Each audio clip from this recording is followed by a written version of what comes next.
Hello students, good morning. Polynomial chapter चल रहा था और इसमें लास्ट जो क्लासेस हुई थी उसमें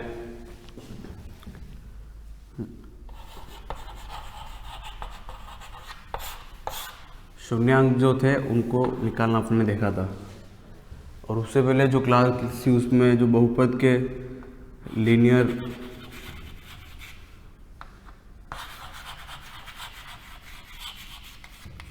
क्वाड्रेटिक है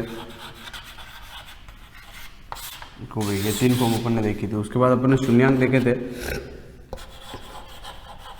जीरो से ना, एक्स की वैल्यू निकालना, उसको देखा था। ठीक है, उसका चैप्टर भी क्लियर हो गया था और फिनिश भी हो गया था पूरा चैप्टर अपना। और इसके आगे आज अपन देखेंगे न्यू टॉपिक है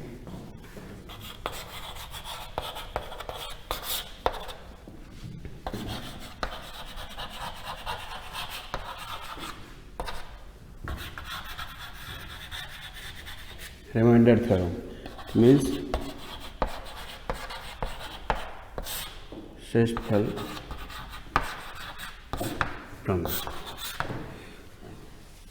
तो देखो रिमाइंडर थ्योरम होता क्या है। तो लास्ट जो छोटी क्लासेस थी उसमें आपने देखा होगा भाग मीन्स डिवाइड, ये साइन होता है भाग का, राइट। ये चीज़ आपने देखी होगी ना। मोस्ट लोग को सब को भाग करना आता भी होगा, डिवाइड करना आता भी होगा। कैसे? यदि 4 डिवाइडेड 2 है तो इजीली अपन इसको कर सकते हैं। क्या मेथड होता है? 2 को 4 से डिवाइड करो, कितना हो जाता है? 2 4 अलग अलग। ठीक है, तो देखो जो डिवाइडेशन होता है ना, सबके अलग अलग नाम होते हैं ना। बोले मतलब इसका क्या नाम होता है? भाजक, राइट। इसका भाज्य, इसका भागफल, और जो बचता है उसको क्या बोलते हैं? शेषफल। इट मीन्स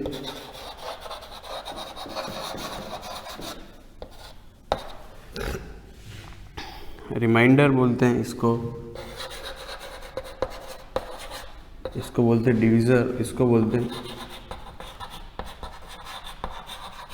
डिविजिबल, इसको बोलते हैं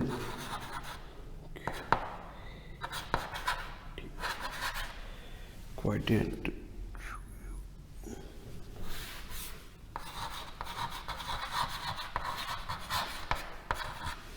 क्वोटिएंट, ठीक है। तो divisor, divisible, remainder and quotient मतलब भाजक, भाज्य, शेषफल एंड भागफल। इट मीन्स भाजक यानी जो डिजिट है ना, जो संख्या होती है। भाजक क्या कहलाता है? जिसका जो संख्या भाग देने वाली हो, राइट, मतलब डिवाइड करने वाली हो। जैसे इसमें भाजक क्या है और भाज्य क्या है, मतलब ये जो डिजिट है ये क्या है?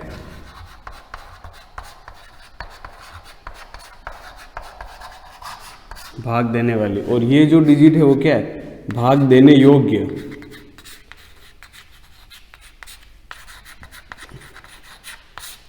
और इन दोनों को सॉल्व करने के बाद जो लास्ट आंसर बचता है ये क्या होगा?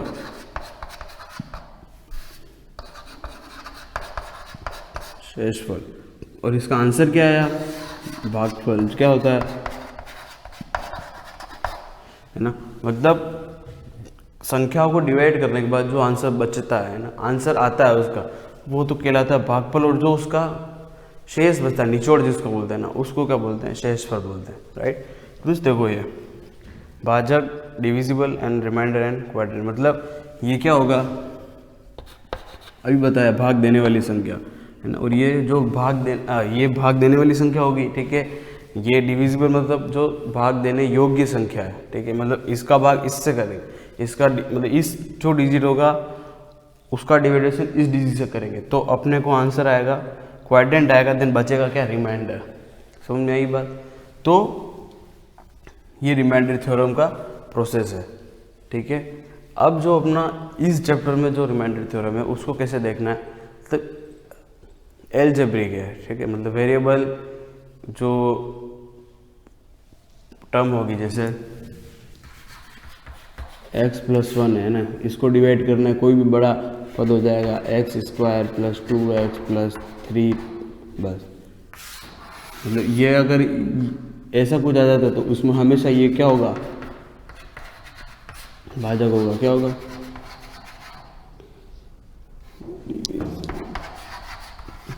और ये होगा हमेशा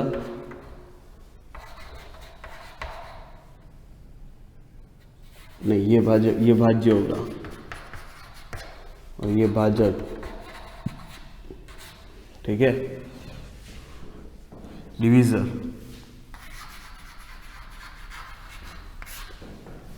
समझ में आई बात? देखो ये तो सब पुरानी चीज़ ही है, अपन ने लास्ट जो क्लासेस होती है उसमें शुरू से स्टार्ट से ना ये चीज़ सिखाई जाती है अपने को, ना जोड़ बाकी गुणा भाग, तो भाग तो आता ही है सबको, लेकिन इसमें जो है वो थोड़ा अलग टाइप का भाग है। कैसे भाग है, देखो एक एग्जांपल देखते हैं, थोड़ा अलग टाइप का है ना, नहीं अगर उसका प्रैक्टिस आप नहीं करोगे तो समझ में नहीं आने वाला है। जैसे कोई एग्जांपल है, for example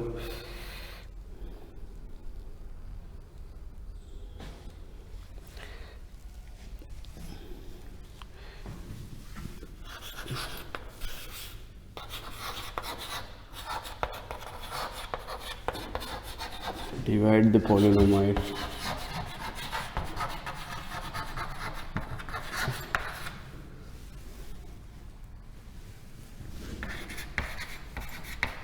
(3x4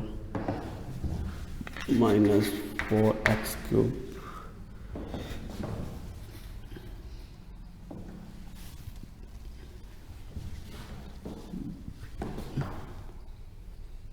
minus 3x minus 1).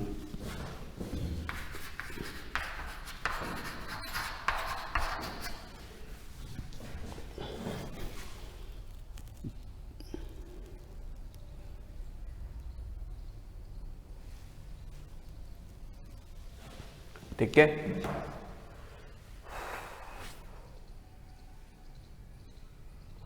ये अपने पास कोई चलो इसको थोड़ा लेंदी है, इसको अगले में देखेंगे। पहले ही एग्जांपल थोड़ा लेंदी देख लोगे तो समझ में आएगा और इजी लिया जाए।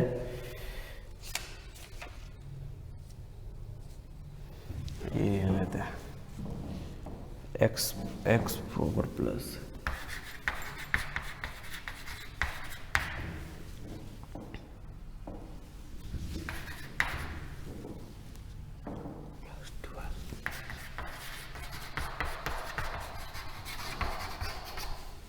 ठीक है।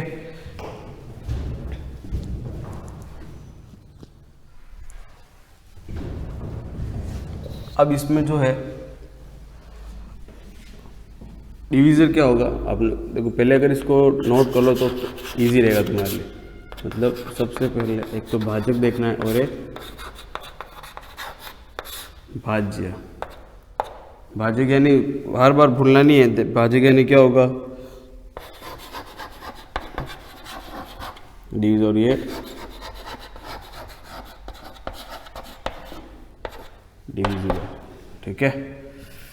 भाजक इसमें क्या है, x-1, और भाज्य क्या है इसमें, x4 plus 3x³ minus x² plus 2x plus 5, ठीक है। तो देखो वैसे ही करना है जैसा अपन नॉर्मल डिवाइडेशन करते थे। नॉर्मलिटी मीन्स जो अपन छोटी क्लास वाला जो डिवाइडेशन करते थे उसी टाइप करना है, ठीक है। देखो कैसे करेंगे इसको तो लिखना है वही जहाँ भाजक लिखते थे अपन, कैसे, x-1 divided x⁴ plus 3x³ minus x² plus 2x plus 5,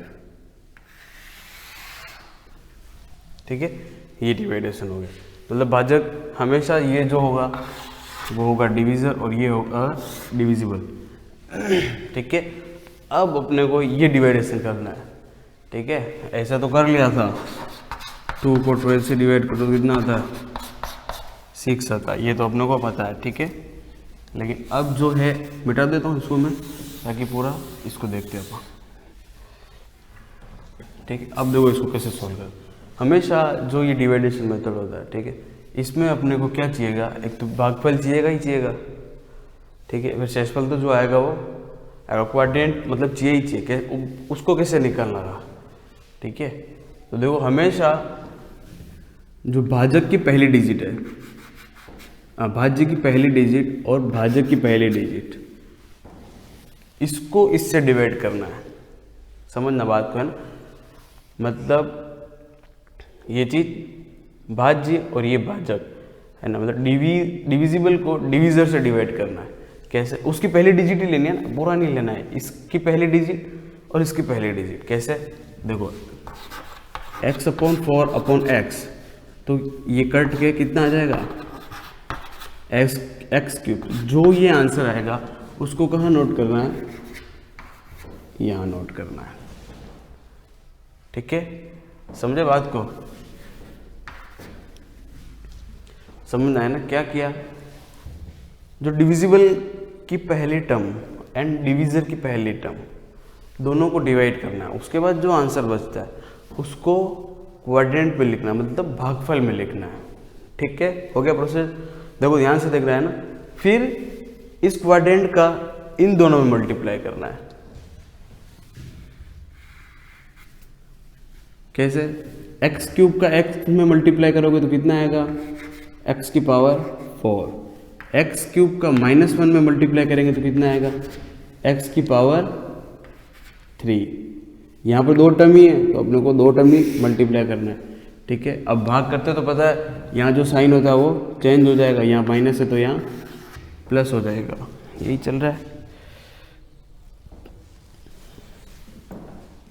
ठीक है, साइन अपोजिट पे लगेगा। कैसे, अगर यहाँ माइनस, अगर इधर को प्लस होगा तो ऐड हो जाएगा, 2x⁴ हो जाएगा। अपने को ऐसा करना नहीं है। ठीक है, यहाँ माइनस और यहाँ प्लस हो जाएगा। ठीक है, तो देखो ये टर्म हो गई कैंसल। ठीक है, अब इसको भूल जाओ, अब इसको पकड़ो। ठीक है, 3 और प्लस का 3x³ और प्लस का x³ ऐड होकर कितना हो जाएगा 4x³। ऊपर से आया -x²। ठीक है, फिर यहाँ वही प्रोसेस करेंगे। अब इनको भूल जाना है ना, अब अपने को नया टर्म, अब ये क्या अपने पास ये रहेगी। ठीक है, तो ये रहेगी, तो इसमें इसकी फर्स्ट टर्म अपने को उठानी है। तो इसकी फर्स्ट टर्म कितनी है 4x³/x। ये तो उठाना ही है हर बार, है ना। इसकी फर्स्ट टर्म से इसकी फर्स्ट टर्म को अपने को डिवाइड करना है, हर बार ध्यान रखना है। सॉल्व करने के बाद यहाँ पर इसकी फर्स्ट टर्म लिया था, ये सॉल्व हो गया। फिर अपन अब इसको पकड़ेंगे, इसकी फर्स्ट टर्म लेंगे, तो यहाँ पर क्या होगा, x से x कैंसिल, क्या बचा 4x²। तो प्लस का यहाँ क्या लिख सकते हैं अपन 4x²। फिर वही प्रोसेस, 4x का इन दोनों टर्म में मल्टीप्लाई, तो 4x का x में मल्टीप्लाई करेंगे तो कितना आएगा 4x³। 4x² है ना, 4x² का 4x में मल्टीप्लाई का 4x² का x में मल्टीप्लाई करेंगे तो 4x³ माइनस 4x² का -1 में तो कितना आएगा -4x²। फिर वही प्रोसेस बार बार, यहाँ माइनस हो जाएगा, यहाँ प्लस हो जाएगा, देन ये कैंसल। ठीक है, यहाँ देखो प्लस का 4x³ है, माइनस का प्लस का 4x² है और यहाँ माइनस का x²। तो प्लस की डिजिट बड़ी है और माइनस की डिजिट छोटी है, तो यहाँ क्या आएगा 3x², ऊपर से आएगा प्लस 2x। यहाँ चल रहे हैं अपन, ध्यान रखना है ना। देखो इसको स्टेप बाय स्टेप सोल्व करना है ना। पहले x4 3x³ फिर x² + 2x + 5। समझ में आई बात। फिर अपने वही चीज फिर से इस टर्म को पकड़ेंगे तो कितना आएगा 3x²/x। तो यहाँ x से x कैंसिल, कितना आया 3x। तो यहाँ आंसर क्या आएगा 3x। वही फिर 3x का इन दोनों में मल्टीप्लाई, तो 3x का x से मल्टीप्लाई करेंगे तो कितना आएगा 3x²। देन 3x का -1 से मल्टीप्लाई करेंगे तो कितना आएगा 3x। फिर साइन चेंज माइनस, यहाँ तो प्लस हो जाएगा, ये कैंसिल, ठीक है। यहाँ क्या बचा 3x और प्लस का 3x और प्लस का 2x, तो कितना आया 5x, बचा क्या ऊपर से उतारा अपन ने 5, ये देखो ये 5 यहाँ उतारा है, समझ में आई बात। स्टेप बाय स्टेप सॉल्व करना रहेगा। फिर वही प्रोसेस 5x को x से डिवाइड, तो क्या बचेगा 5x को x से x कैंसिल, बचा क्या 5। फिर वही प्रोसेस 5 का मल्टीप्लाई 5 में कितना आया 5x माइनस 5 का मल्टीप्लाई -5 में, तो माइनस का 5, ठीक है, माइनस ये प्लस ये कैंसिल, यहाँ कितना बचा 10, ठीक है। तो देखो रिमाइंडर कितना बचा अपने पास 10, और क्वाड्रेंट क्या आया x³ + 4x² + 3x + 5। देखो फिर से देखो क्या किया था अपन ने, सबसे पहले जो अपना था ये डिवीजर और ये डिविजिबल, ठीक है, इसको अपन ने डिवाइड किया। कैसे किया, क्योंकि अपने को भागफल चाहिए था और अपने को उसके आंसर भी चाहिए थे, ठीक है ना। तो सबसे पहले क्या किया करते हैं अपन, जो डिविजिबल का पहली डिजिट होती है ना, x4 मतलब कुछ भी डिजिट हो सकती है यहाँ पे, उसको डिवीजर की पहली डिजिट से डिवाइड करना है। मतलब भाजक जो भाज्य की पहली डिजिट होती है ना, पहली डिजिट यानी पहली संख्या मान लो इसको, है ना, भाज्य की पहली संख्या को भाजक की पहली संख्या से भाग देना है। कैसे, देखो क्या था अपन ने x4 को x से डिवाइड किया, मतलब x4 को x से डिवाइड किया, तो आंसर क्या आया x³ आया। देखो x³ आया, फिर x³ का इन दोनों से मल्टीप्लाई किया, x³ का दोनों से मल्टीप्लाई किया तो x की पावर 4 आया, माइनस x का -1 से मल्टीप्लाई किया देन माइनस x³ आया, ठीक है।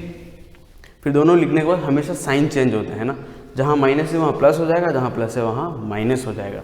यहाँ प्लस था तो माइनस हो गया, यहाँ माइनस था तो प्लस हो गया। x4 से x4 is cancer, then 3x³ + x³, अब ये प्लस हो गया है ना, माइनस भूल जाना है इसको, ठीक है। तो प्लस का 3x³ और माइनस का प्लस का x³ देन क्या हो जाएगा 4x³ हो जाएगा। फिर यहाँ पर वही प्रोसेस 4, ऐसा नहीं बार बार इसको इसी से डिवाइड करो, इस बात का ध्यान रखो, ये खत्म, इसको भूल जाना है अपने को, ठीक है। देन अपने को नेक्स्ट इस डिजिट को देखना है 4x³। फिर अपन ने फिर क्या किया, अब 4x³ को x से डिवाइड किया अपन ने, 4x³ को x से डिवाइड किया, क्या आया 4x² आया, ठीक है। 4x², वही प्रोसेस बार बार वही प्रोसेस करना है। एक बार अगर ये क्वेश्चन करोगे तो इजी है, बहुत इजी है ना, कोई डिफिकल्ट वाली बात नहीं है। 4x² का फिर से x में मल्टीप्लाई किया 4x³, देन 4x का -1 में मल्टीप्लाई किया -4x, ठीक है। देखो ये x² ऊपर से उतारा अपन ने, ठीक है, और उनको कुछ नहीं छेड़ना है, हमेशा नीचे वाली डिजिट चेंज होगी। यहाँ पर भी साइन चेंज किया, 4x³ से 4x³ कैंसिल, यहाँ पर अपन ने मल्टीप्लाई किया, जोड़ ऐड किया है ना। देखो प्लस का 4x माइनस का x, तो प्लस के 4 में से माइनस का 1 जाता है तो कितना आता है 3 आता है, 3x² आ गया। फिर वही प्रोसेस अपन ने रिवाइज किया, 3x² को x से डिवाइड किया, मतलब 3x² ये है और x ये, इसको डिवाइड किया तो आंसर क्या है अपने पास 3x, और 3x से मल्टीप्लाई फिर से दोनों में किया तो 3x³ माइनस 3x आया, माइनस था यहाँ प्लस हो गया, यहाँ प्लस था तो माइनस हो गया, देन कैंसिल। फिर अपने पास क्या बचा था, प्लस का 3x और प्लस का 2x, तो बचा गया 5x। फिर 5x को फिर से x से डिवाइड किया तो आंसर क्या आया x5, ठीक है। तो 5 यहाँ भागफल में लिखा, देन 5 का फिर से दोनों से मल्टीप्लाई 5x माइनस 5, 5x से 5 कैंसिल, -5 था तो प्लस हो गया, बचा क्या 10। तो रिमाइंडर अपना क्या आया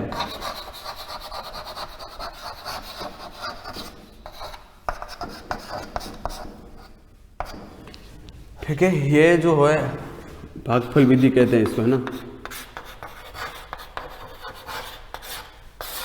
भाग विधि, जो तुम्हारे बुक में किस नाम से है,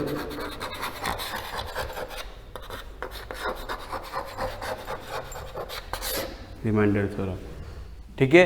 देखो जो अच्छा है ना, इंटरेस्टिंग टॉपिक है ये, काफ़ी इंटरेस्टिंग है, तो एक बार नहीं कई बार इसको देखना पड़ेगा, देखने के बाद इसको सॉल्व करना पड़ेगा, है ना। खुद जब तक रिटर्न वर्क इसका नहीं करोगे तब तक समझ में नहीं आने वाला।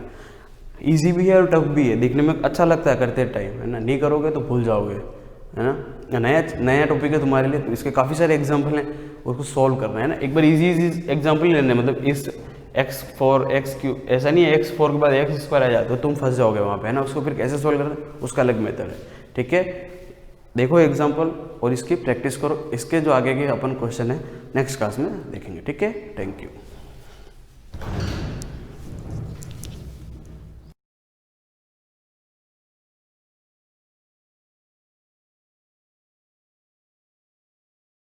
मॉर्निंग क्लास 9 हम लेसन 6 हमारा कंटिन्यू कर रहे थे, माय चाइल्डहुड। ये कलाम की बायोग्राफी है, विंग्स ऑफ फायर जो उन्होंने बुक्स लिखी थी उसमें से लिया गया एक छोटा सा पार्ट है। हम उनकी फर्स्ट अर्निंग तक का पार्ट जो था वो पढ़ चुके थे। सबसे पहले हमने उनका चाइल्डहुड देखा, कैसे माहौल में किस तरह के घर में हो रहे हैं, किस तरह की फैसिलिटी उनको प्रोवाइड करवाई जाती है।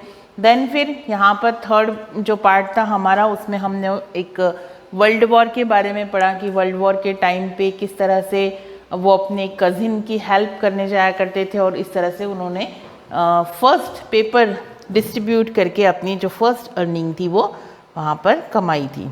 अब यहाँ पे हमारा फोर्थ पॉइंट है जिसको हम इस वीडियो में लेंगे।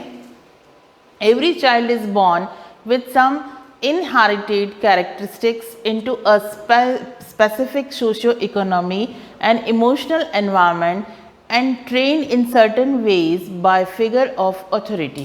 हर बच्चा अपने एक स्पेशल कैरेक्टरिस्टिक्स के साथ पैदा होता है। आपने एक घर में जैसे 3 से 4 बच्चे हैं, चाहे 2 ही क्यों ना हो, लेकिन दोनों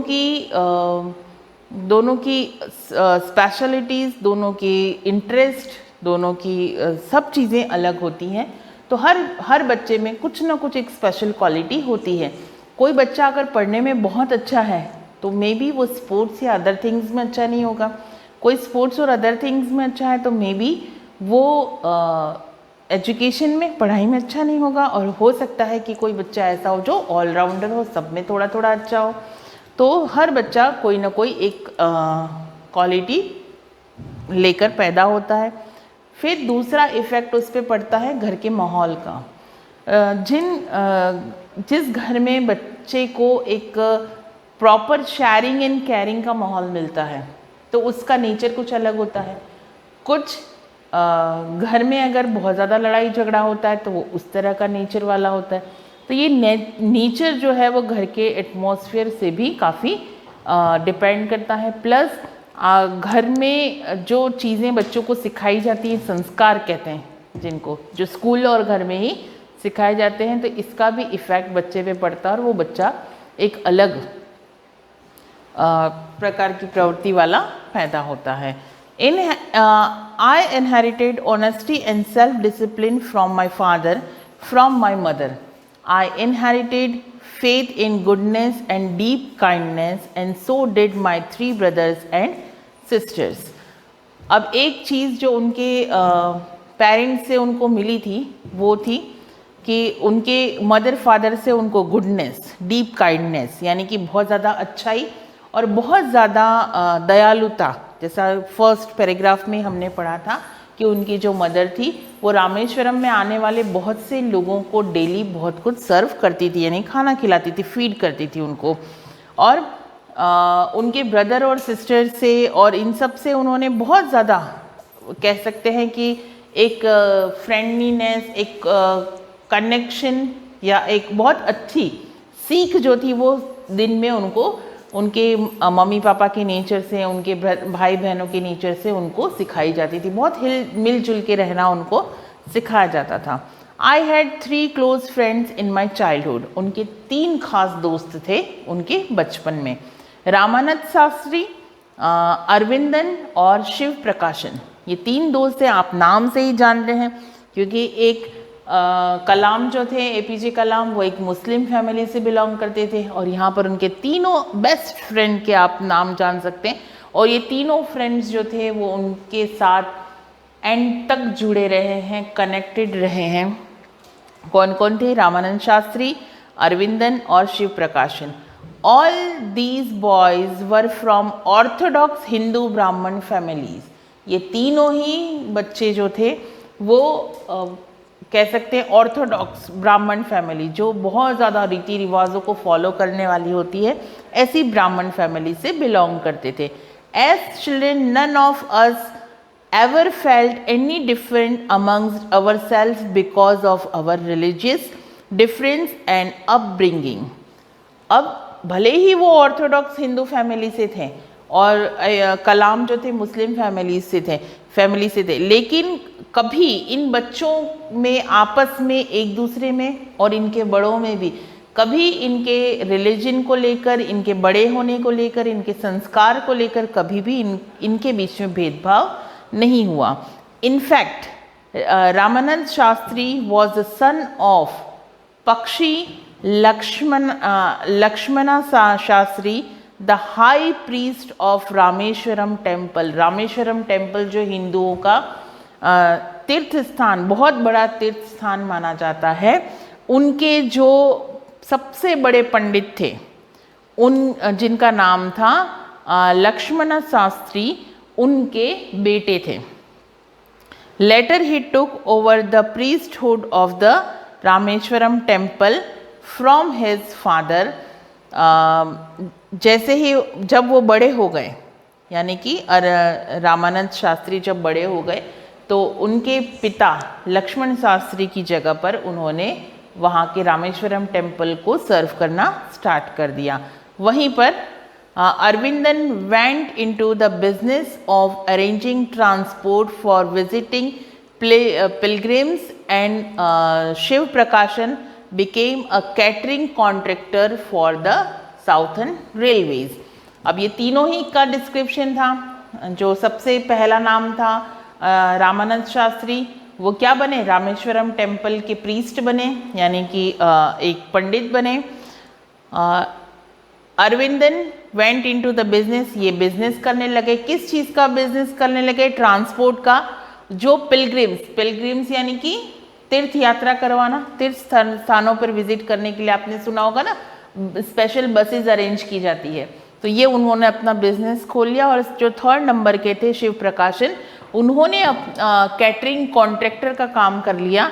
कैटरिंग कॉन्ट्रैक्टर का रेलवे के लिए काम करते थे, कैटरिंग का, कि रेलवे के जो ए क्लास के जो कंटेनेंट्स होते हैं, कंपार्टमेंट होते हैं, उनको वो फूड प्रोवाइड करवाते थे।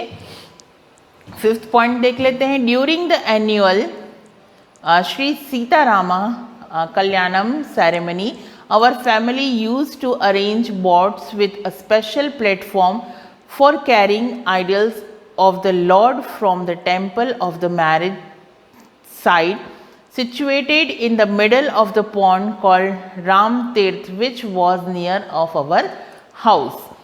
तो अब वो अपनी फैमिली के बारे में बता रहे हैं कि जब भी श्री सीता राम कल्याण सेरेमनी हुआ करती थी, तो वहाँ पर जाने के लिए बहुत सारे लोग वहाँ पर आते थे दर्शन करने के लिए। तो उनको वहाँ तक जाने के लिए वो बोट भी प्रोवाइड करवाते थे। ये सारी उनकी एक सोशल लाइफ आ रही है कि किस तरह से उनकी फैमिली लोगों को सर्व करती थी। कभी उन्होंने, भले ही वो एक मुस्लिम फैमिली से बिलोंग करते थे, लेकिन कभी उनके फादर मदर या उन्होंने कभी हिंदू और मुस्लिम के बीच में कभी कोई भेदभाव नहीं किया। Events from the Ramayana and from the life of the Prophet were the bedtime stories my mother and grandmother would tell the children in my family। और रामायण, या कह सकते हैं हमारे शास्त्रों से रिलेटेड जो माइथोलॉजिकल स्टोरीज हुआ करती थी, वो उनकी मम्मी और उनकी ग्रैंडमदर जो थी, उन बच्चों को, उनके घर में रहने वाले बच्चों को, यानी उनको और उनके भाई बहनों को सोते टाइम सुनाया करती थी। तो ये हमारा फिफ्थ पॉइंट तक हमने कंप्लीट कर लिया है। सिक्स्थ पॉइंट से हम नेक्स्ट वीडियो में कंप्लीट करेंगे। आप इसको अच्छे से रीड करें। Thank you.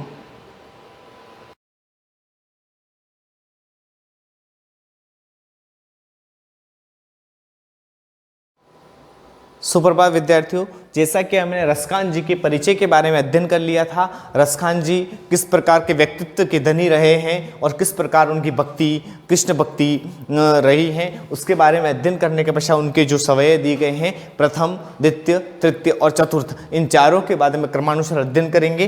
पहला देखते हैं सवया, जिसमें दिया गया है, मानुष हो तो वही रस खानी, बसो ब्रज गोकुल गाँव के ग्वारन। जो पशु हो तो कहाँ बस मेरो, चरो नित नंद की धेनु मंजारन। पाहन हो तो वही गिरी को जो, कियो हरिछत पुरंदर धारण। जो खग हो तो बसेरो करो मिली, कालिंदी कुल कदम्ब की डारण।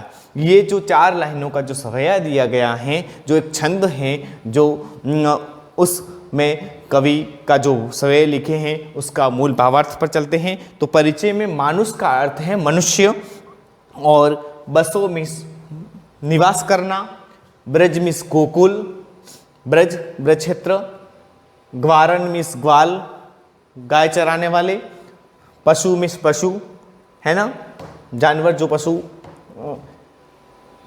फिर चरो में चरना, विचरण करना, मंजारण मध्य में, पाहन मिस पत्थर, गिरी मिस पर्वत, हरि छत्र, छत्र की तरह हरि अर्थात विष्णु, हरि अर्थात कृष्ण ने धारण किया था, पुरंदर अर्थात इंद्र, धारण मिस धारण किया था, खग मिस पक्षी, बसेरो करो निवास करना, कालिंदी अर्थात यमुना नदी, कुल मिस किनारा, कदम्ब अर्थात कदम्ब पेड़ वृक्ष, और डारण मिस डाल डालिया।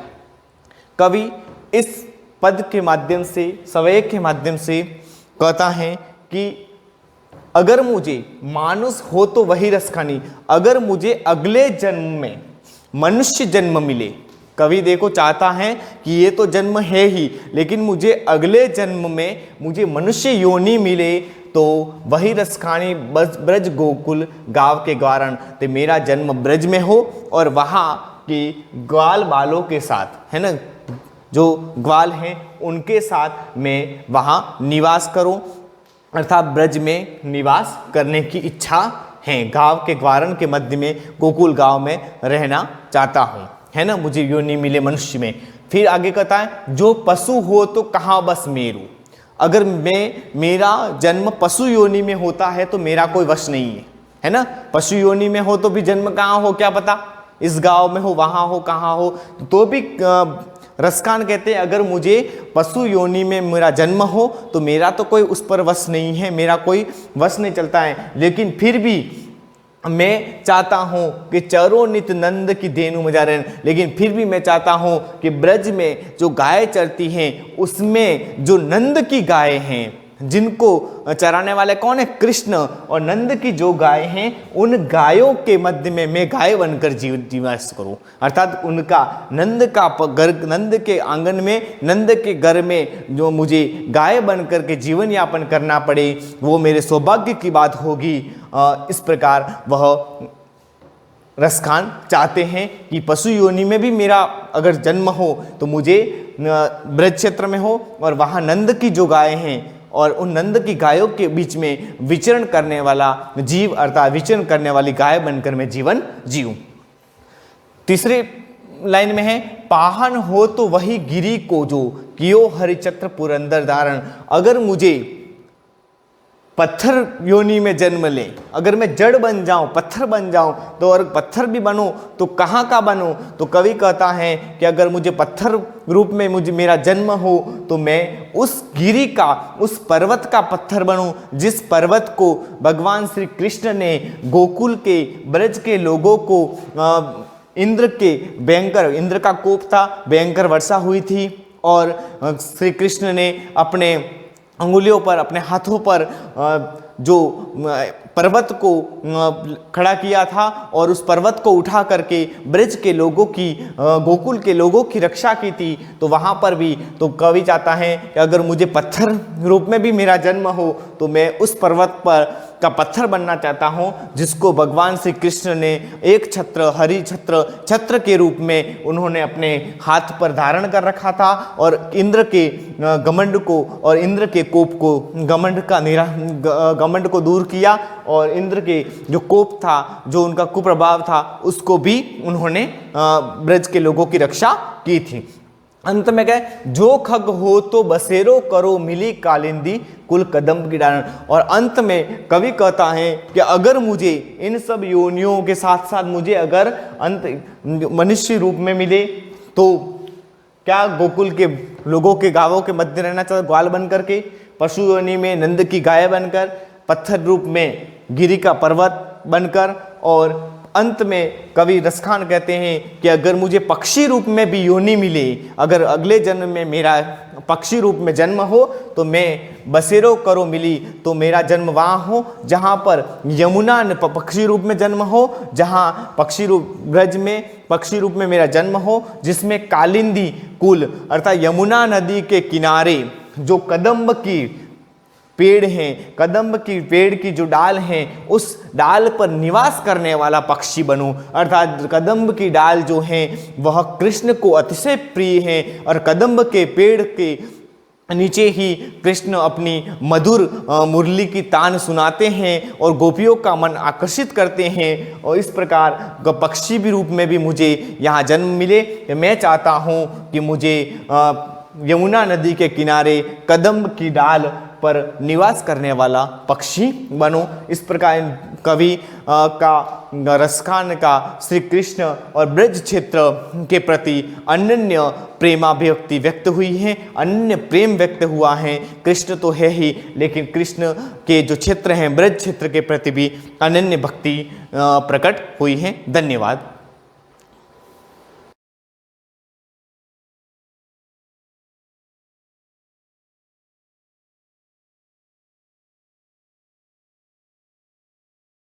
Good morning student. पिछली क्लास में हम पार्ट 4 कल्पतरु को पढ़ रहे थे। कल्पतरु का मैंने बताया था कल्पनाओं को पूरा करने वाला, तरु का मतलब वृक्ष, यानी कल्पनाओं को, यानी हमारे मन की इच्छा को पूरा करने वाला पेड़। जो उसके सामने ऐसा कहते हैं कि उसके सामने जो इच्छा करें, जिसकी भी हम कामना करें वो हमारी कामना पूरी हो, ऐसा कल्पतरु होता है। तो किस तरह से कल्पतरु के अंदर जो ये कल्पतरु नामक जो कथा है ना, वो वैताल पंचविंशति से इस संग्रह से ली गई है।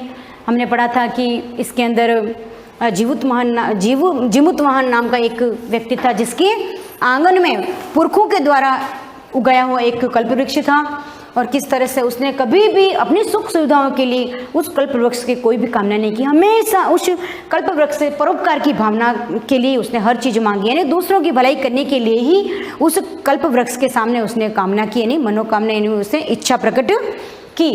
तो ये पाठ यही कहता है कि सब चीज़ें खत्म हो जाती है, लेकिन परोपकार ऐसी चीज़ है जो कभी ताउम्र खत्म नहीं होता। यानी परोपकार का मतलब दूसरों की भलाई करना, चाहे इंसान मर भी जाएगा तब भी 7 पीढ़ी तक उसके लिए वो चीज़ें हमेशा याद रखेगी कि उसके जैसा कोई इंसान नहीं था, उसके कार्यों को याद किया जाएगा। तो किस तरह से हमने ये पाठ कल शुरू किया था, 1-2 लाइन का हमने टॉपिक पढ़ा था कि हिमवान नाम सर्वरत्न भूमि नगेंद्र। नगेंद्र का बताया था नगधन इंद्र, नग इंद्र का मतलब था पर्वतों का राजा, हिमवान का मतलब हिमालय, सर्वरत्न भूमि यानी सभी रत्नों की भूमि, यानी हिमालय जो है, हिमालय सभी रत्नों की भूमि रहा है। और हिमालय को क्या कहते हैं? पर्वतराज। पर्वतराज हिमालय सभी रत्नों की भूमि रहा है। तस्य शानो प्रिभाति कंचनपुर नामम रग्रम तत्र जिमुत केतु इति श्रीमान विद्याधरपति वसति स्म। सानोपरी का मतलब उसके शिखर पर, विभाति का मतलब सुशोभित। कंचनपुर नामक एक नगर था, किसके ऊपर था? हिमालय के ऊपर। हिमालय के ऊपर, पर्वतराज हिमालय के ऊपर कंचनपुर नाम का एक नगर था, जहाँ पर जिमुत केतु का नामक एक श्रीमान यानी एक महोदय, विद्याधर नाम करके एक महोदय निवास करते थे। तस्य गृहोद्याने कुल क्रमागत कल्पतरु स्थिति, यानी उनके कुल क्रमागत यानी पुरखों द्वारा उगाया गया एक उनके आंगन में क्या था? कल्प वृक्ष स्थित था। यहाँ तक हमने पढ़ा था। अब आगे आप ध्यान से सुनेंगे। देखो क्या कह रहे हैं आगे। सह राजा का मतलब वह राजा का मतलब जिमुत केतु। स राजा जिमुत केतु तम कल्पतरुम आराध्य तत्प्रसादात च बोधि शतवांश संभव। संभवम जिमुतवाहन नाम पुत्रम प्राप्नोत। वापस ध्यान देंगे, देखो सह राजा जिमुत के मुनि, यानी वह राजा जिमुत केतु जो था ना, कल्पतरुम आराध्य, यानी उसके आंगन में जो कल्प वृक्ष था उसकी आराधना करता था, यानी उसकी पूजा करता था, उसकी पूजा पाठ करता था, उसको यानी पूजन करता था, दीपक लगाता, जो भी आराधना होती वो सारा करता था।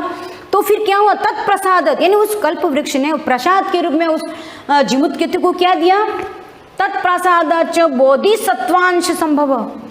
बोधिसत्व का मतलब होता है दीन दुखियों पर दया करने वाला, यानी छोटे बड़े पर हमेशा परोपकार की भावना रखने वाला, दीन दुखियों की देखभाल करने वाला, दीन दुखियों की सेवा करने वाला, बोधिसत्व का अर्थ ध्यान देंगे। बोधिसत्व, बोधिसत्व का मतलब होता है दीन दुखियों की सेवा करने वाला। जिमुतवाहन नाम पुत्रम प्राप्नोत, किसने प्राप्त किया, जिमुतवाहन नाम पुत्र किसने प्राप्त किया था, जिमुत केतु ने। यानी जिमुत केतु ने कल्प वृक्ष की आराधना करता था, उसकी आराधना उसकी पूजा करने से उस कल्प वृक्ष ने प्रसाद के रूप में एक गरीबों पर दया करने वाला, दीन दुखियों की सेवा करने वाला एक जिमुतवाहन नामक का एक पुत्र दिया। यानी उसके घर में एक पुत्र रत्न पैदा हुआ जिसका नाम था जिमुतवाहन।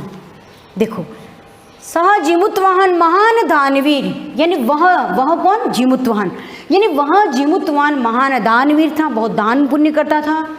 सर्वभूतानुकंपी च अबोध, सर्वभूतानुकंपी का मतलब सभी पे अनुकंपा, यानी सभी पे कृपा करने वाला, सभी ऊपर दया दृष्टि रखने वाला, सभी की देखभाल करने वाला, है ना, ऐसा हुआ था। कौन हुआ था, जिमुतवाहन। जिमुतवाहन किसका पुत्र है, जिमुत केतु का, ध्यान रखना। बड़ा महान दानवीर और सभी पर दया दृष्टि रखने वाला हुआ था। तस्य गुणे प्रसन्न, उसके गुणों से प्रसन्न, स्वसचिवेश प्रेरित राजा कालीन संप्राप्त यौवनम तम युवराजी अभिषिक्तवान। उसके गुणों से प्रसन्न स्व सचिव से, यानी उनके जिमुत केतु के जो सचिव थे ना, जिसके जो उसके जिस राज्य में उसके जो व्यक्ति दूसरे थे, सचिव हैं, कोई द्वारपाल है, कोई क्या बोलते सेनापति है, कोई मंत्री है, ये जो भी उसके दरबार में काम करते थे, उन्होंने जिमुतवाहन के गुणों से प्रसन्न होकर के उन्होंने क्या राजा को प्रेरित किया। क्या राजा कौन था, ये जिमुत केतु को प्रेरित किया कि संप्राप्त यौवनम त युवराजी अभिषिक्तवा। उन्होंने क्या कहा कि भाई जिमुतवाहन बहुत दानवीर है, सब पे दया दृष्टि करने वाला है, तो इसलिए हे राजन, आपके रहते हुए राजा के रहते हुए अब आपका बेटा संप्राप्त यौवन, यानी यौवन को प्राप्त हो गया, यानी बड़ा जवान हो गया है, इसलिए युवराज अभिषेक, इसलिए आप उसको युवराज बना दो, यानी आपकी जो आपका पद है जो अपने बेटे को दे दो। क्यों दे दो, क्योंकि उसके अंदर बहुत अच्छे अच्छे गुण हैं, दूसरों पे दया करने वाला है, दानवीर है, इसलिए आपकी भी आप समय रहते आप हो तो आप अपने बेटे को युवराज के पद पर बैठा दो। ऐसा उन दूसरे सचिवों ने कहा। किसको कहा था, जिमुत केतु को कहा। कदाचित कोई हितिशीण पितृमंत्रीण युवराज्य स्थित तम जिमुतवाहन उक्तवान। क्या कहा, कदाचित हितेशीण पितृमंत्री, यानी कभी क्या हुआ, जो हितेशी थे जिमुत केतु के दरबार में, जो हितेशी मंत्री थे, पितृमंत्री पिता के समान और भी मंत्री थे, उन्होंने क्या, युवराज स्थितम तम जिमुतवाहन मुक्तवान, ये युवराज के पद पर स्थित रहते हुए जिमुतवाहन ने अपने पिता से कहा। राजा ने उसको युवराज के पद पर बैठा दिया होगा, और बैठाने के बाद क्या हुआ, उस जिमुतवाहन ने अपने हितेशी जो थे दरबार में, पिता के समान मंत्री भी थे, कुछ हितेशी व्यक्ति भी थे, युवराज स्थितम यानी युवराज बना दिया। जिमुत केतु ने अपने बेटे जिमुतवाहन को युवराज के पद पर बैठा दिया, और बैठाने के बाद एक दिन जिमुतवाहन ने अपने पिता के सामने और मंत्रियों के सामने कुछ कहा। क्या कहा, देखो, युवराज योयम एक सेकंड पितृमंत्री युवराज स्थितम जिमुतवाहनम उक्तवंत, यानी इस मंत्रियों के सामने, हितैषियों के सामने इस जिमुत केतु ने अपने बेटे से कुछ कहा। सॉरी, मैंने गलत बोल दिया था, वापस ध्यान देंगे। मतलब जब जिमुत केतु ने अपने बेटे जिमुतवाहन को युवराज के पद पर बैठा दिया, और बैठाने के बाद सब मंत्री, सब हितैषी सभी दरबार में बैठे थे, तो जिमुत केतु ने अपने बेटे जिमुतवाहन से कहा। क्या कहा कि युवराज, हे युवराज, युवराज कौन है, जिमुतवाहन। ध्यान देना, पहले मैं लाइन थोड़ी सी गलत बोल गई थी, वापस ध्यान देना। जिमुतवाहन ने नहीं कहा, जीमूतवाहन के पिता जीमूतकेतु ने कहा अपने बेटे से, क्या कहा, हे युवराज योयम सर्व कामद कल्प तरु तवोद्धाने तिष्ठति, यानी हे युवराज, हे जीमूतवाहन, सभी कामनाओं, सर्व कामद यानी सभी कामनाओं को पूरा करने वाला कल्प वृक्ष जो है तवोद्धाने तिष्ठति, यानी तुम्हारे उद्यान में स्थित है, यानी अपने दरबार में एक कल्प वृक्ष नामक एक वृक्ष है। सह तव सदा पूज्य, यानी तुम उसको हमेशा पूजना, यानी कल्प वृक्ष हमारे पूर्वजों के द्वारा उगाया हुआ जो वृक्ष है उसकी तुम हमेशा पूजा अर्चना करना, क्योंकि राजा ने जीमूतकेतु ने उस कल्प वृक्ष की पूजा की, आराधना की, तभी ये जीमूतवाहन नामक एक बेटे को उन्होंने प्रसाद के रूप में दिया। किसने दिया था? कल्प वृक्ष ने दिया था जीमूतवाहन को प्रसाद के रूप में। तो इसलिए वो पिताजी अपने बेटे से कह रहे हैं कि हे राजन, हे बेटे, हे युवराज, तुम्हारे जो आंगन में जो कल्प वृक्ष है उनकी हमेशा तुम मन से, दिल से हमेशा उसकी पूजा आराधना करना। अस्मिन अनुकूले स्थिते सती शक्रोपि अस्मान बाधितुम न शक्या, क्या कहा, हमारे अस्मिन अनुकूले से यानी इसके स्थित रहने से, यानी इस पेड़ के रहने से, शक्रोपि, शक्रोपि का मतलब इंद्र, अपि का मतलब भी, यानी इंद्र भी हमारे को, आसमान का मतलब हमारे, बाधितुम न शक्नुयादिति, क्या कहा उस पिताजी ने अपने बेटे जीमूतवाहन से, क्या कहा, हे जीमूतवाहन, तो ये सभी कामनाओं को पूरा करने वाला जो हमारे उद्यान में जो कल्प वृक्ष हैं उनकी सदा तुम पूजा करना, क्योंकि हमारे कुल में स्थित यह पेड़ ऐसा चमत्कारी है कि इंद्र भी हमको कभी बाधा नहीं पहुंचा सकता है, इंद्र भी हमारा कभी नुकसान नहीं कर सकता। इसलिए मैंने हमेशा पूजा की, अर्चना की, तो इस कल्प वृक्ष ने तुम्हारे जैसा बड़ा दानवीर और सब पे भलाई करने वाला, सबका हित चाहने वाला मुझे बेटा प्रसाद के रूप में दिया। इसलिए हे जीमूतवाहन, तुम हमेशा इस कल्प वृक्ष की पूजा अर्चना करना, कोई भी हमें नुकसान नहीं पहुंचा सकता। ये किसने कहा था? जीमूतकेतु ने। किससे कहा था? युवराज जो बनाया था ना जीमूतवाहन को, उसको ये सारी बातें उन्होंने बता दी, है ना। कभी भी कोई भी इंद्र भी नुकसान नहीं पहुंचा सकता, मतलब कोई भी देवी देवता, कोई भी ऐसी विपरीत परिस्थिति भी हमें कभी भी बाधा नहीं पहुंचा सकती। इसलिए तुम हमेशा सच्चे मन से इसकी आराधना करना, पूजा अर्चना करना, क्योंकि मैंने की थी, तो इसलिए तुम्हारा जैसा ऐसा दानवीर, सभी पे भलाई करने वाला परोपकारी पुत्र मुझे प्रसाद के रूप में दिया। इसलिए हे युवराज, तुम भी हमेशा इस कल्प वृक्ष की पूजा अर्चना करना। इतना आप गद्यांश का हिंदी भावार्थ करेंगे, फिर आगे का अपन आगे की क्लास में पढ़ेंगे। धन्यवाद।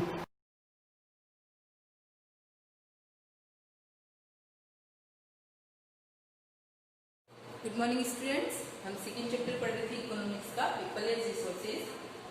इसके अंदर इकोनॉमिक एक्टिविटीज क्या होती है उसके बारे में हम देख रहे थे। लास्ट टाइम हम लोगों ने क्या पढ़ा था? इकोनॉमिक और नॉन इकोनॉमिक एक्टिविटीज। उसके अंदर अपना पूरा क्लियर हो गया था इकोनॉमिक एक्टिविटीज क्या होती है, उसके एग्जाम्पल्स क्या होते हैं, नॉन इकोनॉमिक एक्टिविटीज क्या है, उसके एग्जाम्पल्स क्या है, उसमें डिफरेंशिएट क्या है। और मैंने इसके नोट्स बनाने के लिए भी आपको बोला था और आपने बना भी लिए होंगे। अपना work time to time complete करते रहना, ताकि आप लोगों के ऊपर बर्डन ही हो, और कह सकते हैं कि जो चीज हाईलाइट की जाती है उसी के क्वेश्चन बनते हैं। ठीक है, जो इंपॉर्टेंट पॉइंट मैंने आपको दिए थे, इंपॉर्टेंट इट मीन्स ये क्वेश्चन कहीं ना कहीं आएगा, हो सकता है कि मैं पीछे भी दे रखे हूँ क्वेश्चन, और नहीं भी दे रखे तो इंपॉर्टेंट क्वेश्चन ये बनता है। ठीक है, लास्ट जो मैंने बताया था कि इकोनॉमिक एक्टिविटीज जो दे रखी है उसके भी वापस क्या करके 2 पार्ट कर रखे हैं, उसको भी सब डिवीजन यानी कि उसके भी और पार्ट करके उसको हम देखते हैं। Economic activities are further classified into 2 categories. ठीक है, इकोनॉमिक एक्टिविटीज को, नॉन इकोनॉमिक एक्टिविटीज की बात नहीं कर रहे, इकोनॉमिक एक्टिविटीज को 2 पार्ट में बांटा है, मार्केट एक्टिविटीज और नॉन मार्केट एक्टिविटीज। नाम से पता चल रहा है। अब देखो अपने को फर्स्ट दे रखा है मार्केट एक्टिविटीज, ये भी आपको नोट्स के रूप में लिखने हैं। ठीक है, इनकी definition, such economic activities which are done for increasing sale as well as profit are called market activities। अब क्या दे रखा है इसके अंदर? such economic activities, ऐसी economic activities which are done for increasing, जो क्या करती, इंक्रीज करती, किसमें? sale as well as, किसी भी चीज को बेचने में, और उससे अपने को क्या मिलता है? प्रॉफिट मिलता है। क्या मिलता है? प्रॉफिट, यानी कि लाभ मिलता है, उसको अपन क्या कहेंगे? मार्केट एक्टिविटीज अपन कहेंगे। ठीक है, नेक्स्ट एग्जांपल दे रखा है प्रोडक्शन ऑफ गुड सर्विसेज। ठीक है, जो भी गुड्स अपन प्रोड्यूस करते हैं, उत्पादन करते हैं, जो भी सर्विसेज उसमें लगे हुए जो भी कार्य होते हैं, वो सारे किसके अंदर आएंगे? मार्केट एक्टिविटीज के अंदर आपके इंक्लूड होंगे। नेक्स्ट दे रखा है non market activities such economic activities which are done by personal needs and consumption. ठीक है, देखो बहुत अच्छे से समझना क्या दे रखा है, ऐसी economic activities are done for personal needs, जो अपनी पर्सनल आवश्यकताओं के लिए किया जाता है, अपने उपयोग के लिए किया जाता है, कंज्यूमेशन अपने उपभोग के लिए।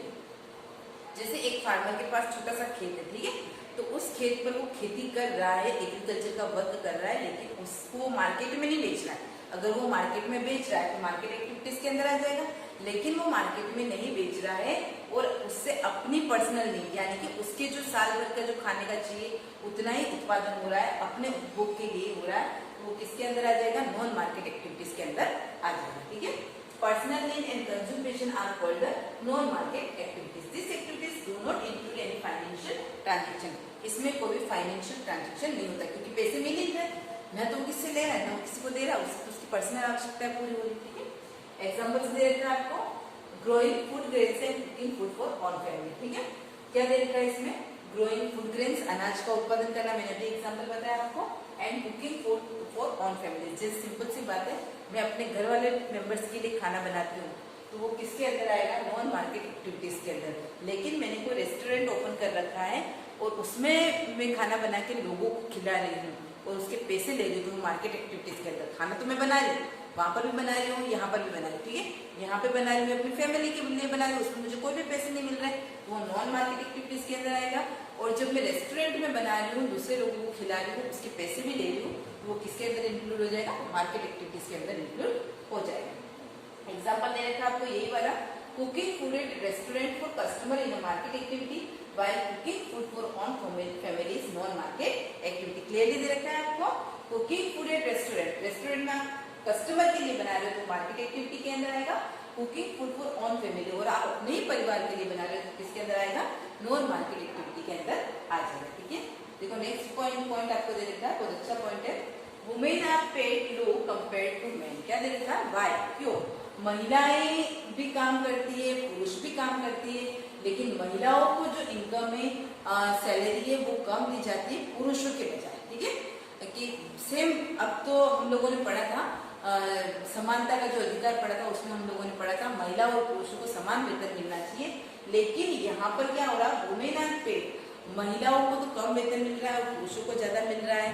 तो क्यों मिल रहा है, किस कारण से मिल रहा है, तो इसके बारे में अपन देखते हैं। देखो, in case of private and unorganized sector like agriculture, women workers are paid low in comparison to men workers। देखो, किसी भी प्राइवेट सेक्टर की बात करें अपन या अनऑर्गेनाइज्ड सेक्टर की बात करें, जैसे एग्जांपल देता है आपको agriculture, women worker are paid low, महिलाएं जो काम करती है उनको सैलरी कम दी जाती है कंपेरिजन टू मेन वर्कर। जो जेंट्स काम कर रहे हैं उनको ज्यादा सैलरी दी जाएगी और जो लेडीज काम कर रहे हैं उनको कम दी जाएगी। ठीक है, देखो इसका क्या दे रखा है, the main reason behind the discrimination is lack of education in women. अब इसके पीछे रीजन क्या है, क्या रीजन छुपा हुआ, दिस डिस्क्रिमिनेशन, इस भेदभाव के पीछे कमी किसकी, शिक्षा की कमी है, एंड स्किल्स ऑफ वुमेन, महिलाओं में कौशल जो अच्छे, जबकि महिलाएं बहुत अच्छा काम करती है, लेकिन ऐसा माना जाता है, ऐसा हम लोगों की थिंकिंग है कि महिलाएं अच्छा वर्क नहीं करती है, वो पढ़ी लिखी नहीं होती है, वो कम शिक्षित होती है, इस कारण से, इस भेदभाव के कारण से महिलाओं को सैलरी कम दी जाती है और पुरुष को सैलरी ज्यादा दी जाती है। Mostly the women lacking in education work place of no job security and they easily accept whatever wages are given to them. क्या दे रखा है, लैकिंग इन एजुकेशन, एजुकेशन की कमी से work place of no job security, कोई job की भी सिक्योरिटी नहीं होती कि उनको परमानेंट जॉब दी जाएगी या नहीं दी जाएगी। तो ऐसे में क्या होता है, महिलाएं किसी भी कंडीशन को जल्दी से एक्सेप्ट कर लेती है, स्वीकार कर लेती है। कभी कभी ये होता है ना, माइंड में डर होता है, अपन कहीं काम करने जाते हैं, स्पेशली ये काम किसकी बात हो रही है, महिलाओं की, कि उनको डर होता है कि मुझे यहाँ पर जॉब नहीं मिली तो मैं फिर बाद में क्या करूँगी। चाहे तो बहुत अच्छे काम कर सकती है, ऐसी स्किल्स होती है क्योंकि हर जगह रहकर काम करना है, और आज देखो पुरुषों से भी ज्यादा आगे महिलाएं निकल गई है। तो यहाँ पर लेकिन उनके माइंड में डर होता है कि अगर मुझे काम नहीं मिला तो मैं क्या करूंगी, क्या नहीं करूंगी।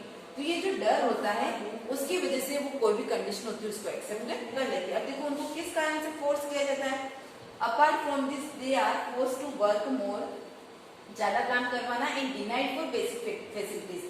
अगर वो अच्छे से काम नहीं करती है और उनको सैलरी भी पूरी नहीं मिलती तो उसके बजाय उनको जो उनकी बेसिक फैसिलिटीज होती है like maternity leave. Maternity leave का मतलब होता है मातृत्व छुट्टी। जब कभी कोई महिलाएं वर्क करती हैं तो जब उनकी प्रेगनेंसी होती है तब गवर्नमेंट का ये कानून बना हुआ है कि महिलाओं को उसके लिए छुट्टी दी जाती है 6 महीने के लिए, कि वह आराम से घर पे रहकर जो भी प्रोसेसिंग है वो पूरी हो जाए, उसके बाद में वो फिर से जॉब पे आ सकती है। तो अगर वो अच्छे से काम नहीं करती है तो उनको ये जो फैसिलिटीज होती है उनसे उनको वंचित रखा जाता है। इस प्रकार से ऐसा डर माइंड में कहता है, लेकिन अब ऐसा नहीं होता है। जितनी भी आप गवर्नमेंट जॉब देख लो वहाँ पर फिक्स होता है कि मैटरनिटी लीव आपको कितनी मिलेगी, क्या मिलेगी, उसमें भी आपको पेमेंट और ये सब कंडीशंस होती है। उसके बाद चाइल्ड केयर, बच्चों का ध्यान रखना एंड अदर थिंग्स, ऐसी चीजों के लिए उनको क्या किया जाता है, प्रेशराइज किया जाता है। ठीक है। ऑन द अदर हैंड दूसरी तरफ देखा जाए तो women who have better education in skill and work in organised sector. अब क्या हो गया है, दूसरी तरफ अपन देखें तो महिलाओं ने आजकल बहुत अच्छी शिक्षा प्राप्त कर ली है, बहुत अच्छे काम वो कर सकती है। वर्क इन ऑर्गेनाइज्ड सेक्टर, पहले तो कहाँ पर काम करती थी, अनऑर्गेनाइज्ड सेक्टर। अब organised sector get equal payment is made. अब क्या हो गया, महिलाओं को भी पुरुषों के बराबर वेतन मिलना स्टार्ट हो गया। They also enjoy full facilities that are defined by law, क्योंकि ऐसा कानून बना हुआ है, सेम वर्क के लिए सेम पेमेंट आपको दी जाएगी। Such women work in education and health sector in large number. उसके अलावा अपन देखते हैं महिलाएं आजकल एजुकेशन के क्षेत्र में, चाहे शिक्षा के क्षेत्र में, आपके भी बहुत सारे स्टूडेंट्स की मदर जॉब में होगी, अलग अलग टाइप्स की जॉब करती होगी। ठीक है। Health sector in large number, few of them are administrative, कुछ महिला एडमिनिस्ट्रेटिव प्रशासन का वर्क भी करती है, आर्मी में भी काम करती है, पुलिस ऑफिसर्स का भी काम करती है, पायलट का भी काम करती है। यानी कि हम कह सकते हैं ऐसा कोई भी फैक्टर नहीं है जहाँ पर महिलाएं काम नहीं करती हो, यानी कि वो सब तरीके के सारे काम आसानी से कर सकती हैं। नेक्स्ट पॉइंट दे रखा है factor that determine the quality of population. इस पॉइंट को हम नेक्स्ट वीडियो में कंटिन्यू करेंगे, क्या क्या क्वालिटी होती है पॉपुलेशन की एजुकेशन और हेल्थ के बेस पर, इसको हम नेक्स्ट वीडियो में कंटिन्यू करेंगे। आज की जो नोट्स बनाने हैं आपको मार्केट और नॉन मार्केट एक्टिविटीज की डेफिनेशंस और उसके एग्जाम्पल्स आपको नोटबुक में लिखना है। Thank you.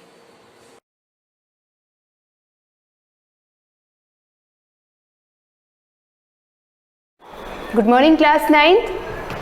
हम आज का न्यू लेसन स्टार्ट कर रहे हैं। लेसन सेकेंड है इस मैटर अराउंड अस प्योर। मैंने इससे पहले आपको टिश्यू वाला लेसन पढ़ाया था, लेकिन टिश्यू वाले लेसन को हमारे रिवाइज सिलेबस में कट कर दिया गया है। आपको इस टाइम में कुछ लेसन को कट कर दिया है ताकि आपको कुछ लेसन ही पढ़ने, 60% कोर्स किया है रिवाइज सिलेबस में। तो जो टिश्यू वाला लेसन था वो कट गया है, लेकिन मैं उसमें से जो पढ़ा है आपको वो काम तो आएगा ही आपके। तो मैं उस टिश्यू वाले चैप्टर को वहीं पर एंड कर रही हूँ। अब सेकेंड लेसन क्योंकि हमारे न्यू सिलेबस में ये रखा गया है तो मैं इसी को स्टार्ट करती हूँ। Matter around us pure, matter क्या होता है ये चीज़ पढ़ेंगे हम। अभी तक के आपने जितने नोट्स बनाए उसके आगे ही आपको लेसन 2 के नोट्स कंटिन्यू करने। अब जैसे इस मैटर अराउंड अस प्योर, हमारे चारों तरफ जो मैटर है, जो मटेरियल है वो प्योर है या नहीं है। हमारे आसपास जितनी भी चीज़ें मिलती है, हमारे आसपास जितनी भी चीज़ें हमारे डोमेस्टिक रोज़ रूटीन लाइफ में जो यूज़ होती है वो प्योर है या नहीं है।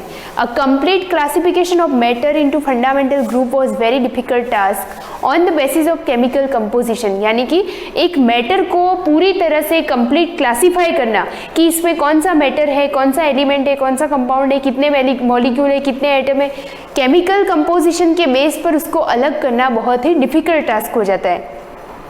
The matter exists either as a single substance or as a mixture containing 2 or more substance. A sample of matter containing only one substance is called a pure substance. यहाँ पे definition आ गई आपकी, तो आपको इसको अंडरलाइन करना है कि प्योर सब्सटेंस हम किसको बोलते हैं।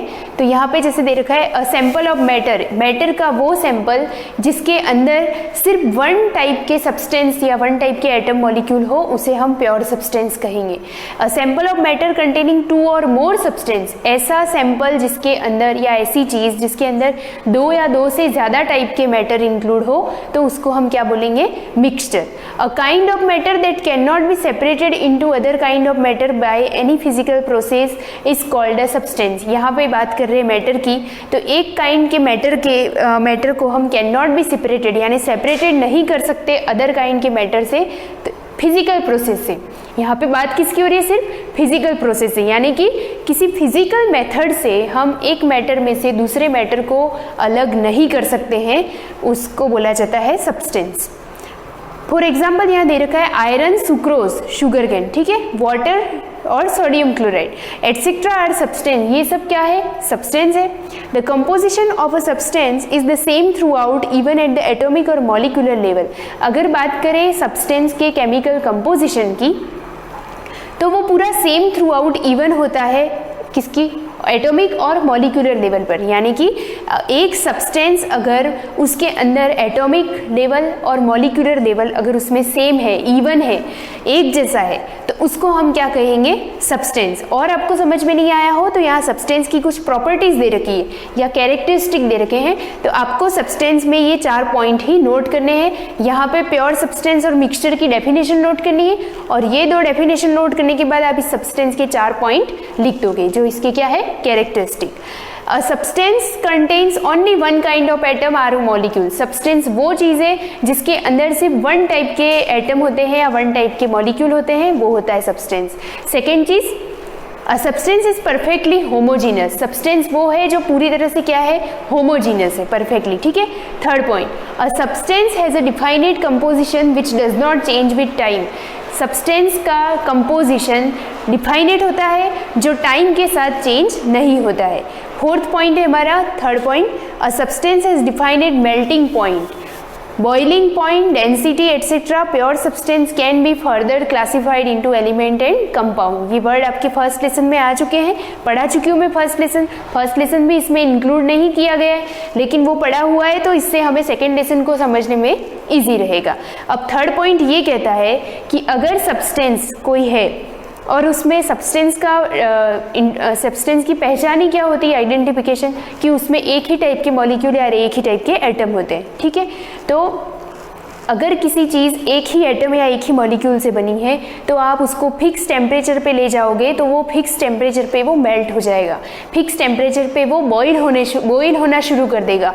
तो इसलिए बोला जा सकता है कि सब्सटेंस वो चीज़ है जिसका हमेशा बॉइलिंग पॉइंट और जिसका मेल्टिंग पॉइंट हमेशा क्या होता है, डिफाइनेट होता है। Pure substance can be classified. Pure substance को 2 कैटेगरी में क्लासीफाई किया है यहाँ पर, एलिमेंट और कंपाउंड। यहाँ पर मिक्सचर की डेफिनेशन दे रखी है, व्हाट इज मिक्सचर, ये आपका सिलेबस के अकॉर्डिंग ये डिवाइड किया है। बताया है कि 2020-21 जो रिवाइज सिलेबस है उसमें ये टॉपिक है मेन, मिक्सचर क्या चीज़ होती है।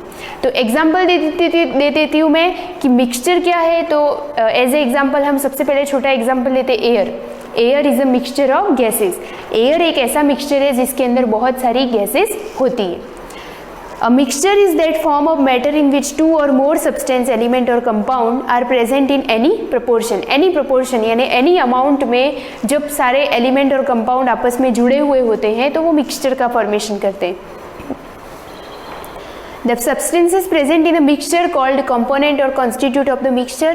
For example, in a mixture of salt and sand, the salt and sand are the constituent of this mixture. ठीक है, जैसे salt, NaCl और sand का एग्जाम्पल दिया है तो वो यहाँ पर क्या है, मिक्सचर है। ठीक है, NaCl सोडियम और क्लोराइड, सोडियम प्लस क्लोराइड, तो उसके अंदर क्या हुआ, 2 टाइप के मॉलिक्यूल या 2 टाइप के एटम इंक्लूड है तो वो मिक्सचर हुआ। सैंड जैसे एग्जांपल लेते हैं तो सैंड में भी क्या होते हैं, बहुत से लार्ज पार्टिकल होते हैं तो कुछ स्मॉल पार्टिकल भी होते हैं, तो वो भी एक तरह का क्ले, लॉमी सॉइल या सैंडी सॉइल का क्या होता है, मिक्सचर होता है। Constitute of a mixture can be separated by simple laboratory method. अगर आपको किसी सब्सटेंस के केमिकल कंपोजिशन को सेपरेट करना है तो आप सिर्फ लेबोरेटरी मेथड से सेपरेट कर सकते हो। The composition of a mixture is not fixed, यानी कि ये कि जैसे आपको एयर में से O2, CO2, N2 सब अलग करना है तो आप उसको लेबोरेटरीज में ही अलग कर सकते हो, आप गैसेस को सेपरेट नहीं कर सकते। जैसे यहाँ दे रखा है, for example air is a mixture of mainly O2, N2 and smaller amount of carbon dioxide, और कुछ अमाउंट में CO2 भी होता है उसमें, तो वो एक क्या हुआ, गैसेस का मिक्सचर हुआ। डस्ट पार्टिकल भी होता है, are also present in the air. ये सारी चीज़ें मिलकर गैसेस मिलकर क्या बनाती है, एयर, और एयर क्या है, एक mixture of gases. A mixture may be homogeneous or heterogeneous depending upon the nature of the substance present therein. यानी मिक्सचर एक होमोजीनस या heterogeneous हो सकता है depending upon the nature of substance present in therein, मतलब उनमें कितने substance present होते हैं उस पर डिपेंड कर सकता है कि वो मिक्सचर होमोजीनस है या heterogeneous है। अब होमोजीनस और heterogeneous की बात आ रही है तो ये मैं आपको नेक्स्ट क्लास में पूरा डिटेल में समझाऊंगी। एक एक्टिविटी भी दे रखी है यहाँ पर, इसको समझने से आपको होमोजीनस और heterogeneous समझ में आ जाएगा। इसके बाद नेक्स्ट कंटिन्यू करेंगे। Thank you.